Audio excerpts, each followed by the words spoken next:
South China Sea under the rule of law.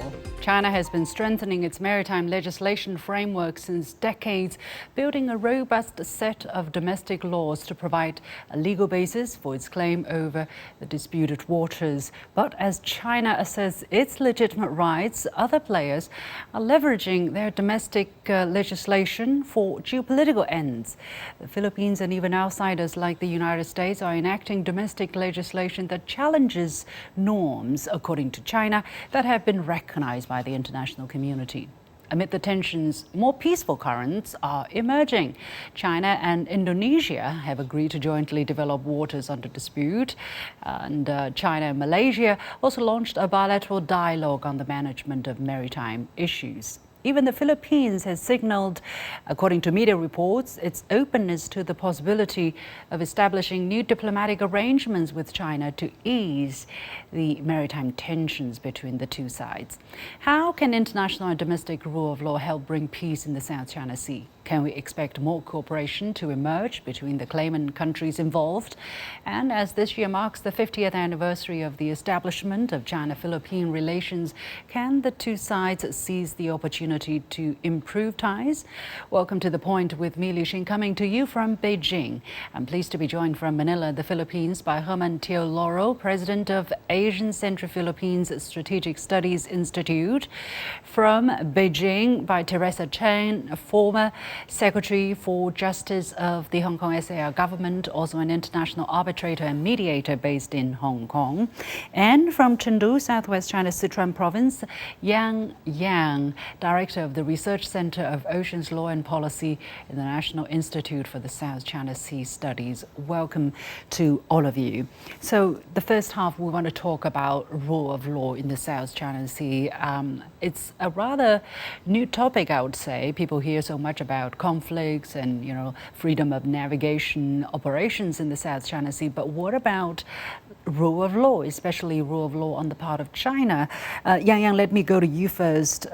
Since the establishment of the People's Republic of China, what major legislations has China made on a domestic front when it comes to South China Sea and territorial waters?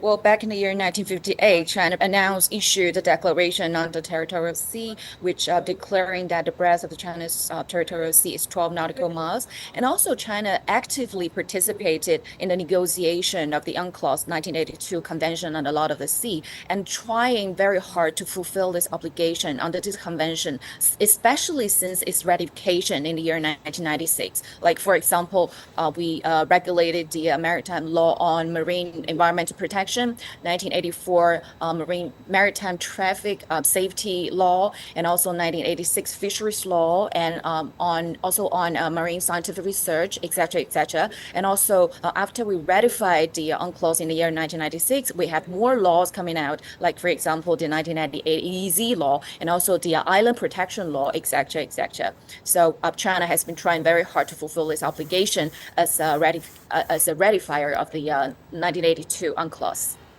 So it's actually an obligation on the part of China to erect domestic laws in the disputed waters. Is that what we're saying? Because some people would say, look, every country enact their own laws, and sometimes they enact their own laws according to their own national interests without regard to international obligations or neighboring countries' interests. Is that the case here in China? Yes, well, I think these laws are not for the disputed waters, but in all, it's an obligation for coastal states to show your obligation and show your duty in terms of governing the ocean space peacefully and how to use it to fulfill your obligation. So it's not for the disputed area, but it's also very important to show your claims and what your policy is regarding using the maritime space, which is very important to contribute to the world's peaceful use of the world's oceans. Some people would say, look, last year China released baselines for the territorial sea adjacent to Huangyan Island. I'm staying with you, Yan Yan, because you specialize in these areas and try to make it simple for our international viewers. When China released the baselines for the territorial sea adjacent to Huangyan Island, of course, we know the Philippines also claim the island to be their territory. In what way does such an legal move help bring peace to the region? Well, in fact, to clarify your maritime claims, especially to clarify the baselines of the islands and the territories that or the coast that you claim, is an obligation also to the coastal states. Well, therefore, China, since we announced our territorial sea declaration in 1958, we then have the 1992 territorial sea law, and then we announced our baseline around some of the China's coast and also in the parasols back in the year 1996, and also we announced the baseline around the Diaoyu Island in the year 2012. So, well, step by step, China is trying to clarify and exercise our jurisdiction over these island features and along our coast and also in the ocean. This is a show of our fulfilling our obligation as a coastal states. Teresa, help us understand a bit further. What has China's domestic legislation in the above mentioned laws that Yan Yan has been talking about? How exactly does that help, or does that make up a missing piece in the international rule of law concerning the South China Sea? As Yan Yan quite rightly pointed out, the legislations that China introduced are not in the disputed waters, and it's quite legitimate and proper for a state to make legislations to deal with the waters and the various delimitations of its own territory. So I think that is a very important step to be taken.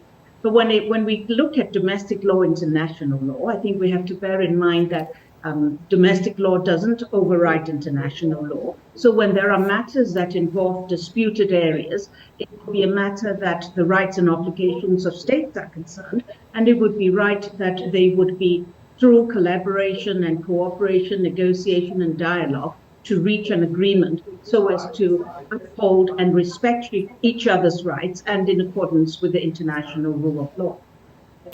It's very important that you mentioned the word unilateral declaration of rights, but I want to go back to Yan Yan and Herman. I'm just coming to you after this. Yan Yan, when you talk about, you said China is making laws not on the disputed islands, but in the case of Huangyan, for instance, it is in the dispute between China and the Philippines, right? So when China released baseline for the territorial sea adjacent to Huangyan Island, how is that not about a disputed water?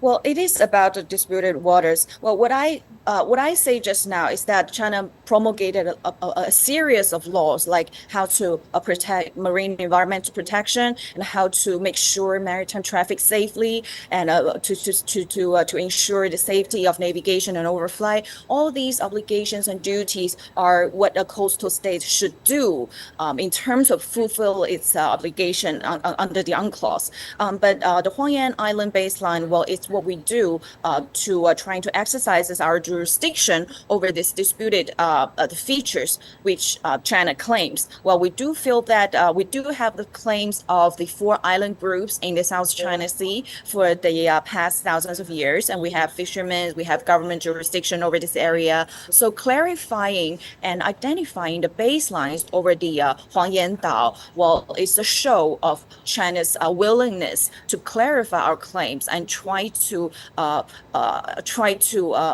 contribute to the final peaceful settlement of the dispute. Herman, let me come to you in Manila, the Philippines. How much is such legislative work known, understood by people in the Philippines, and what's your reaction right now do you understand what China has been doing on the legislative front when it comes to South China Sea? The Philippine Maritime Zones Act, of course, and the Archipelagic Sea Lanes Act has been objected to by China and Malaysia. and Vietnam has also expressed concern. So it is a problem. Now, internally in the Philippines, our legislature is very, very politicized. But over and above that is the problem of the geopolitical pressures on our legislature and on our government. So this law, this act was created for many reasons, among which is the politicized patriotic call to defend the so-called West Philippine Sea, and the Philippine pseudo-patriots, I would call them, including the backers of these pseudo-patriots, are building this anti-China campaign around this issue that China is trying to take over, steal the West Philippine Sea. But very recently, we had a controversy here in the Congress also, where one of the congressmen, Marcoleta, openly asserted that there is no such thing as a West Philippine Sea. And he was lambasted by the mainstream Philippine media, by other politicians, by scholars, and so on. But actually, he stated the fact about the West Philippine Sea, so-called West Philippine Sea. And this was verified by reference to the International Hydrologic Organization, the United Nations, or international maps, and so on. The proponents of the West Philippine Sea went to the extent of faking the Google Maps and putting in the West Philippine Sea there. But again, this was also exposed. So you can see what we're facing here in the country. But I don't think the Filipino people are buying these fraudulent claims already. As I was explaining earlier, in the last midterm election conducted sometime in May 20, sometime there, which was sort of a referendum of the people's sentiment on these issues. Buying, for example, re-electionist Senator Tolentino, who stood on the platform of being the main author of the Philippine Maritime Zones Act, versus Marcoleta, who questioned a lot of the aspects of the Philippine Maritime Zones Act and the Archipelagic Sea Lanes Act. Tolentino, the anti-China candidate, lost very badly, while Senator Marcoleta, now Senator, former Congressman Marcoleta, now Senator-elect Marcoleta, landed sixth in the 12 slots for the new Senate, incoming Senate. So I think we can glean from that the real picture here in the Philippines. I want to go to Teresa here. It seems that domestic legislation in many places in the world are subject to the influence or to the political swings in that particular country, and it's a double-edged sword. How can domestic legislation not stand in the way of international collaboration and cause unnecessary conflicts in public areas? Well, I think, as we've just discussed, a unilateral declaration type of legislation is not going to do anyone any good. It's not conducive to resolving any conflicts. So I think when one has to deal with certain areas which is not legitimate both procedurally and in substance, I think that's very important to bear in mind. Such legislations would not get the respect, perhaps not even from its own nationals, but also not the respect from the international community. And so therefore, when, as I was mentioning, when there are conflicts that could arise amongst states, the only way really is through dialogue between the relevant states to deal with it. And I think that's really what the international rule of law would expect, rather than to each make its own domestic unilateral declaration to actually aggravate the problem instead of reducing the conflicts. I stay with you, Teresa, for your comments here. Now, the United States has long been active in the South China Sea. And on April the 24th, the Trump administration, or President Trump, actually signed an executive order to jumpstart deep sea mining. And the order instructs the National Oceanic and Atmospheric Administration to expedite mining permits in both domestic and international waters. Is that potentially infringing upon the rights of states that are claimant of the territorial waters that he's talking about? Does countries have the legal right to go and do deep sea mining in international waters the way they want? Well, I think the international waters certainly is not something that one particular state can, by its own legislation, long arm, and this is not even long arm, this is a very widespread type of approach. That would not be something that the international community will be agreeing to. So I think if I don't go into the substance of whether or not it infringes on particular matters, but certainly if one is to look at how international seas is going to be handled, managed, and perhaps exploited in order for the benefit of humankind, I think there are a lot of talking through various countries before something can be done. It's certainly not a rule of law approach, because you don't just state what the law is. No state can do that. And therefore, it really is something that has to be looked at carefully by all states. Over the past year, China and Indonesia agreed on a maritime joint development. And let's not forget, China and Indonesia do disagree over some waters. There are some waters that both claim. And China and Indonesia launched a bilateral dialogue on the management of maritime issues. Yan Yan, it seems that the wind here blows in a different direction. What's your comment on that? How did these countries manage to approach their differences in a different manner? Well, joint development is actually a provisional arrangement before the final settlement of the dispute between claimant states.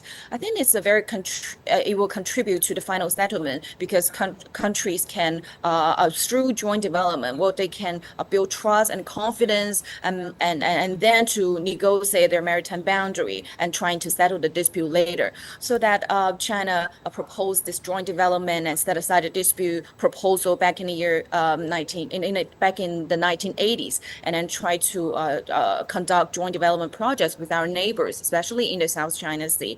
And with Indonesia, well, last year when the President Prabowo visited Beijing, and well, he and the President Xi of China has jointly expressed our willingness to join the exploitation and exploration of the resources in the southern part of the South China Sea, north to the Natuna Islands in the southern part of the South China Sea. And also last month in the 2+2 conference, I think the two countries, the two defense and foreign ministry departments reiterated our willingness to jointly exploration of these natural resources in the southern part of the South China Sea. I think it will be a good sign and show of a maritime cooperation, a functional cooperation in the disputed waters, and it will be a good example to other claimant states.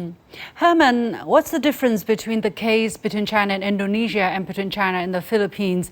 What's standing in the obstacle preventing China and the Philippines to do similar things, shelving their differences and try to approach the issue from a more constructive perspective?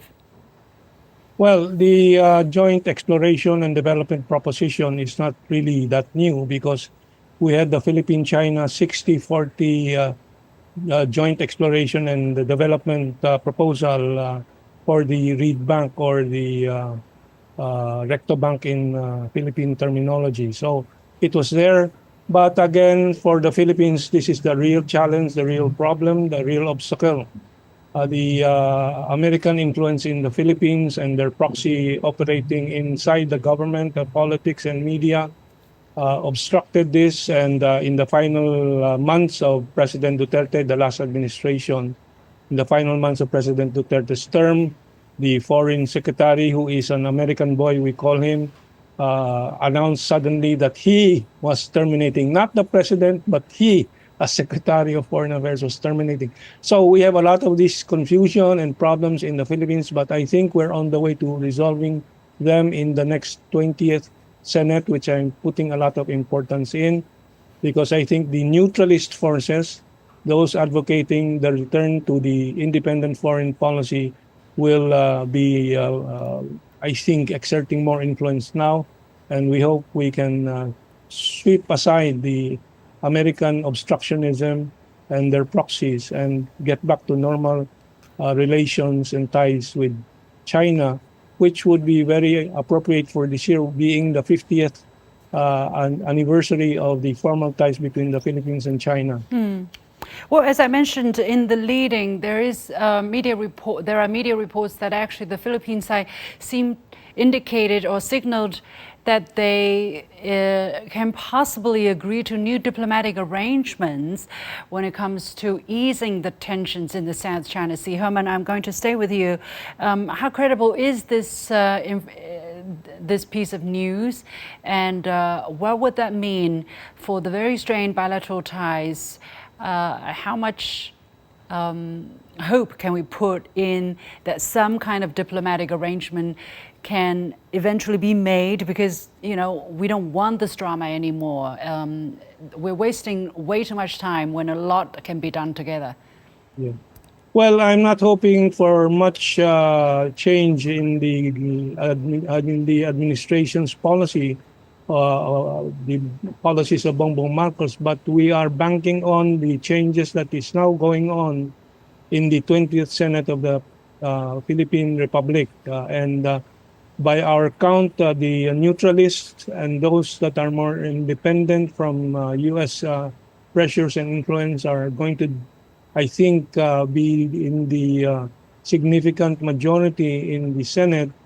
And with the, of course, I think one of the major issues first to be junked is the impeachment procedure lodged against Vice President Sara Duterte, who represents the independent foreign policy and the neutralist policy in the Philippines. So these things that you may be hearing from emanating from our Department of Foreign Affairs may be initial signals that the wind is blowing the other direction now. But we have a lot of work to do. We have a lot of lobbying. We have a lot of information warfare to engage in to win back the independence of the country and start forging a fair and just foreign policy with also in mind the resolution of the South China Sea disputes that can be settled very amicably, I'm sure, as the other ASEAN stakeholders in the South China Sea are doing with China. That should not be a problem. Hopefully. Teresa, from your understanding, because you are international arbitrator and mediator, what is your understanding of the dispute surrounding the South China Sea? There was a so-called arbitration. China obviously rejects it, doesn't participate in it, it rejects it, and it is regarded as a pariah, let's say, in terms of international rule of law, that China is not accepting such an international arbitration result. What is your understanding of China's position and why China decided to take this approach? Well, I cannot speak for China for a start, but if I can approach it in a matter that I think would be understood by most, is that arbitration is based on consent, and the consent has to be expressed by the states, or in this case, in the case of the UNCLOS arbitration, it was expressly reserved, saying that it's not within the jurisdiction of the arbitral tribunal. So I think it is quite legitimate for that award to be not recognized by China, bearing in mind the absence of the state's consent. So I think that's one legalistic approach. But another, perhaps more pragmatic approach of looking at it is that, well, states have more than just one area that they would be talking to each other about. They could be looking at, for example, when you were talking about the agreement between China and Indonesia, how they would look for common interest. And I think to approach the matter, following on what Herman said about China and Philippine relationship, I think there is a lot of leeway by which the states can, through negotiation, direct bilateral negotiations, can look at the differences and yet understand that as they agree to disagree, but rather than focusing on the conflict, to look at something that will build a mutual trust, find a common interest, and to look forward. And importantly, to maintain relationship, especially amongst neighboring states. And I think that sort of collaborative attitude is a very important feature and a very important factor in order to move things forward, to resolve the dispute, but also to preserve relationship and give a win-win solution. Are you saying actually right now the discussion about involving South China Sea is unnecessarily defined by conflict? If you switch on mainstream international media, what you see is conflict, reporters being shipped to the so-called front line and recording the kind of confrontational or aggressive actions of, one regional power against a much smaller neighboring state. Teresa, is that potentially a problem for the resolution of disputes in the South China Sea? I think you said it quite well. We should not focus on the differences, but we should focus on the common interests. I think South China Sea is an area whereby there are a lot of things that littoral states can be involved in a very friendly and collaborative way. Apart from the resources, there is the maritime environment that we have to preserve, the fishery services and the fishery industry that we can all collaborate and work together. And these are areas that I think the South China Sea littoral states should be focusing on, because that is the way in which we can provide a sustainable development in South China Sea and indeed the world. And finally, Yan, you asked in a recent article when, how and where can China and Indonesia start their joint development in disputed waters. In 30 seconds, can you answer those questions yourself? I'm not quite sure about the detail because it is not yet released by both governments, but I do have hope that I think the joint development project will be conducted in a very near future, because we, China and Indonesia, we do have the political will. And also, as to your previous question, I think that in the South China Sea, all the claimant states, we have already quite a lot of documents, like an agreements, like for example, the 2002 DOC. It's not about having more and new documents. It's about how to fulfill your commitment that you have already made, for the past documents. So I think this exercising self-restraint is the key to crisis management in the South China Sea. All right, we have to leave it there, but a very informative discussion indeed. And thank you so much to my guests, Herman Teo Laurel, President of Asian Century Philippine Strategic Studies Institute, joining us in Manila. From Beijing, Teresa Chang, former Secretary for Justice of the Hong Kong SAR government, also an international arbitrator and mediator based in Hong Kong and based in Haikou. But joining us from Chengdu is Yan, Director of the Research Center of Oceans Law and Policy in the National Institute for South China Sea Studies. Thank you so much for sharing with us your insights. Thank you. And with that, we come to the end of this special edition of The Point with me, Liu Xin. As always, you can follow me on Facebook and X using the handle Liu Xin in Beijing. On behalf of the whole team, thank you for watching. You've got The Point.